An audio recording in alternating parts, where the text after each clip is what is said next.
মদ আল্লাহ তাআলা হারাম করেছেন, এটা কিয়ামত পর্যন্ত হারাম থাকবে।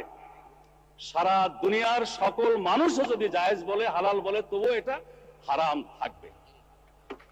আল্লাহ, রসুল এবং আখিরাতের প্রতি, কোরআনের প্রতি যারা ঈমান পোষণ করে তাদের কাছে মদের দাম কমানো বাড়ানো অথবা শুল্কের হ্রাস বৃদ্ধি তাদের কাছে কোনো ব্যাপারই নয়।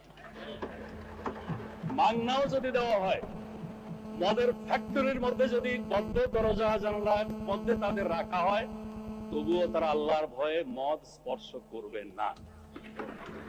মানে স্পিকার, আমি তাদের উদ্দেশ্যে বলতে চাই, তারা যদি সত্যি এটা নিয়ে রাজনীতি না করতে চান, আন্তরিকভাবে মদ বন্ধ হোক এটা চান, তাহলে মদ বন্ধ তো ইসলামী অনুশাসন পুরোপুরি চালু ছাড়া হতে পারে না।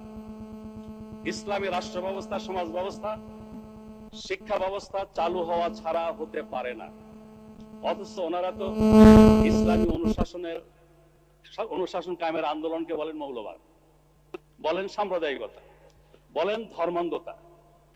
যতদিন তারা ইসলামী রাষ্ট্র ব্যবস্থা, সমাজ ব্যবস্থার আন্দোলনকে মৌলবাদ, সাম্প্রদায়িকতা, ধর্মান্ধতা বলা বন্ধ না করছেন, ততদিন মদের ব্যাপারে তাদের কোনো প্রশ্ন তোলার অধিকার নাই। মানে স্পিকার, আমি স্পষ্ট বলতে চাই, মদ শুধু ইসলামেই নিষিদ্ধ নয়, সকল ধর্মের দৃষ্টিতেই এটা একটা ক্ষতিকর জিনিস। ধর্মকর্ম যারা মানে না তাদের দৃষ্টিতে এটা ক্ষতিকর জিনিস। কিন্তু শুধু আইন করে এটা বন্ধ করা সম্ভব নয়।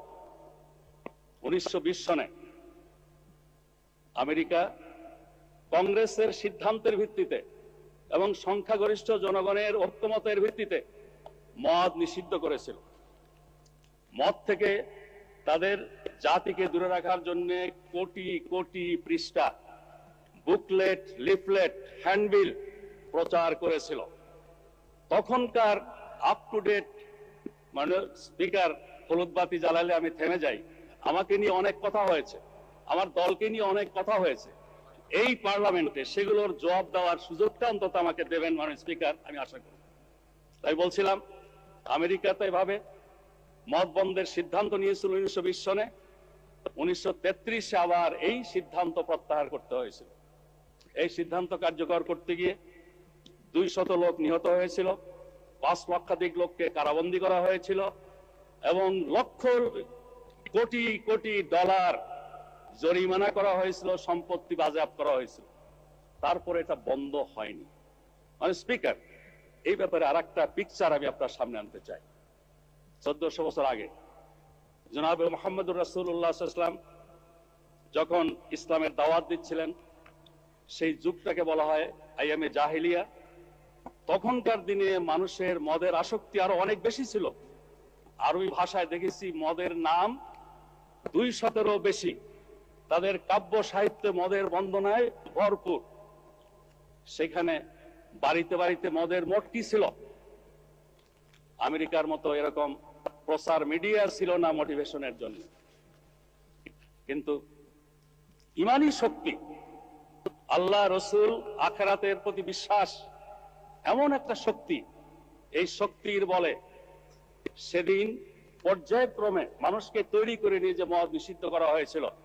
আজকেও মুসলিম বিশ্বের সংখ্যাগরিষ্ঠ মানুষ আইনের কারণে নয়, আল্লাহর ভয়ে মদ থেকে দূরে থাকে। ঘটনাটি একটু আপনাকে বলি। মানে স্পিকার, ইমানের দাওয়াতের পর স্বাভাবিকভাবেই মানুষের মনে প্রশ্ন জাগলো, আমরা আল্লাহ, রসুল, আখিরাতে বিশ্বাসী, আল্লাহ এবং রসুলের হুকুম মানি, এই মদের ব্যাপারে আল্লাহ এবং রসুলের হুকুমটা কি? তারা প্রশ্ন করল। আল্লাহ বলছেন, ইয়াসআলুনাকা আনিল খামরি ওয়াল মাইসির কুল ফীহিমা ইসমুন কাবীর ওয়া মানাফিউল লিন-নাস ওয়া ইসমুহুমা আকবারু মিন নাফইহিমা। তোমাকে প্রশ্ন করে এরা মদ এবং জুয়া সম্পর্কে।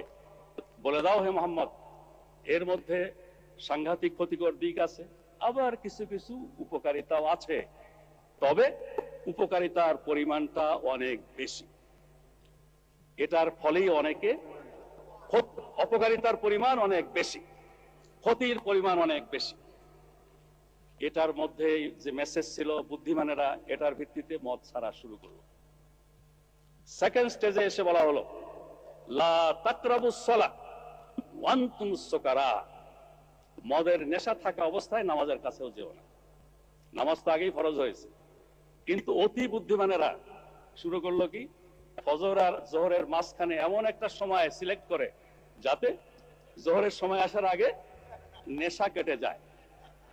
একটা পর্যায়ের পরে একেবারে থার্ড স্টেজে এসে বলা হলো, ইন্নামাল খামরু ওয়াল মাইসিরু ওয়াল আনসাব ওয়াল আজলাম রিজসুম মিন আমালিশ শায়তান ফাসতানিবুহু লাআল্লাকুম তুফলিহুন। এই মদ, এই জুয়া, এই মূর্তি, এই পাশা খেলা, এগুলো শয়তানের কাজ। তোমরা এগুলো বর্জন করো, এগুলো থেকে বিরত হও, যাতে করে তোমরা সফল কাম হতে পারো। এই অ্যানাউন্সমেন্টের সাথে সাথে মদের পেয়ালা কারো মুখের কাছে ছিল, ফেলে দিয়েছে। কেউ খাওয়ার পরে মুখে আঙুল দিয়ে বমি করে দিয়েছে। বাড়িতে যেই সঞ্চয় ছিল এগুলো সব মটকি টটকি ভেঙে দিয়েছে, মদের স্রোত বয়ে গেছে। এরপরে আর এই মদকে আজ পর্যন্ত হালাল করার কোনো প্রয়োজন হয়নি। আওয়ামী লীগের বন্ধুরা যদি সত্যিই আন্তরিক হন মদের ব্যাপারে, তাহলে আসুন আমাদের সাথে ইসলামী রাষ্ট্র প্রতিষ্ঠার আন্দোলনে শরীক হন। ইসলামী সমাজ ব্যবস্থা, ইসলামী বিচার ব্যবস্থা, শরিয়া আইন কায়েমের আন্দোলনে শরীক হন। তাহলে এই কথা বলবেন, না হলে এই কথা দয়া করে বলবেন।